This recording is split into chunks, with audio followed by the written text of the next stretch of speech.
This is Daily Armenia, CivilNet's daily news digest. Here are today's top stories from Armenia, Nagorno-Karabakh, and the region. Azerbaijan is continuing to move troops and military equipment toward Nagorno-Karabakh and Armenia, Armenian Prime Minister Nikol Pashinyan warned at his weekly cabinet meeting today, as tensions in the region approach a boiling point. With these actions, Azerbaijan is showing its intent to commit a new military provocation against Nagorno-Karabakh and Armenia, Pashinyan charged, calling on the United Nations to respond if a new round of hostilities breaks out. "We are committed to the peace agenda," Pashinyan insisted. Videos continue to spread on social media that appear to show columns of military equipment and large numbers of troops moving within Azerbaijan. CivilNet has not been able to independently verify the footage. At the same time, open-source flight trackers are showing a surge in flights between Azerbaijan, Turkey, and Israel. Turkey and Israel are two of Azerbaijan's main arms suppliers. Earlier this week, European Union monitors noted increased tensions and crossfire at border areas between Armenia and Azerbaijan. U.S. Secretary of State Antony Blinken phoned Azerbaijani President Ilham Aliyev last Friday to express concern over the humanitarian crisis unfolding in Nagorno-Karabakh and urge Baku to lift its nearly 9-month blockade of the region. According to a State Department summary, Blinken called on Aliyev to reopen the Lachin corridor, the sole overland route connecting Nagorno-Karabakh and Armenia, while also recognizing the importance of additional routes from Azerbaijan. That is a reference to a long-shuttered road connecting Nagorno-Karabakh and the ruined town of Aghdam, which Yerevan ceded to Baku after the 2020 war. Aliyev has insisted that the Aghdam road be opened as a precondition for reopening the Lachin corridor, a proposal roundly rejected in Stepanakert.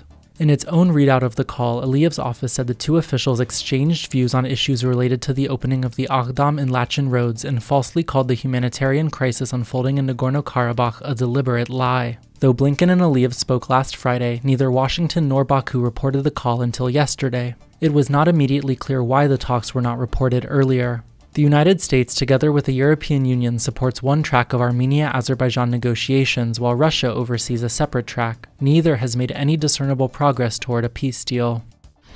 4 of the 5 political parties with representation in Nagorno-Karabakh's parliament have indicated they will select State Minister Samvel Shahramanyan to serve as the region's next president. Those parties control enough seats in the 33-member chamber to ensure Shahramanyan's selection, officials in Stepanakert said yesterday. Last Friday, then-President Araik Harutyunyan resigned, one day after appointing Shahramanyan to the post of State Minister, akin to Prime Minister. Under Nagorno-Karabakh law, Parliament is required to select a new president who will be expected to serve out the rest of Harutyunyan's term until 2025. There will be no general election. David Ishkhanyan, Nagorno-Karabakh's parliament speaker, is serving as interim president until the legislature meets for that vote, which is set for Saturday. Shahramanyan is seen as close to former President Bako Sahakyan, who led Nagorno-Karabakh from 2007 to 2020.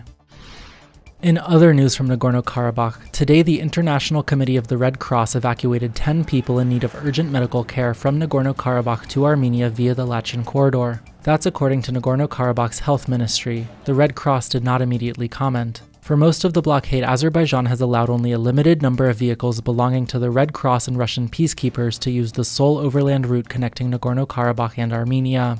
Almost 9 months of near-total isolation has pushed Nagorno-Karabakh's roughly 120,000 Armenians to the brink of famine and prompted warnings of genocide from the former chief prosecutor at the International Criminal Court. Alen Simonyan, the Speaker of Armenia's parliament and a close Pashinyan ally, said yesterday he believes the country will move forward with joining the International Criminal Court, a move Russia has repeatedly warned against. The court issued an arrest warrant for Russian President Vladimir Putin in March. Most likely, the Rome Statute will be ratified, Simonyan told reporters, referring to the court's founding treaty. "We, our country, need this," he added. Last week, Pashinyan's administration formally asked Parliament to ratify the statute, a move that would bring Armenia under the Hague Tribunal's jurisdiction, and raise the possibility Armenia would be expected to arrest Putin should he visit the country. Armenia's National Assembly is expected to debate the matter within a month. In other news, Yerevan is gearing up for this year's DataFest conference, which is set to start tomorrow at the American University of Armenia. The conference will feature speakers from Armenia and around the world.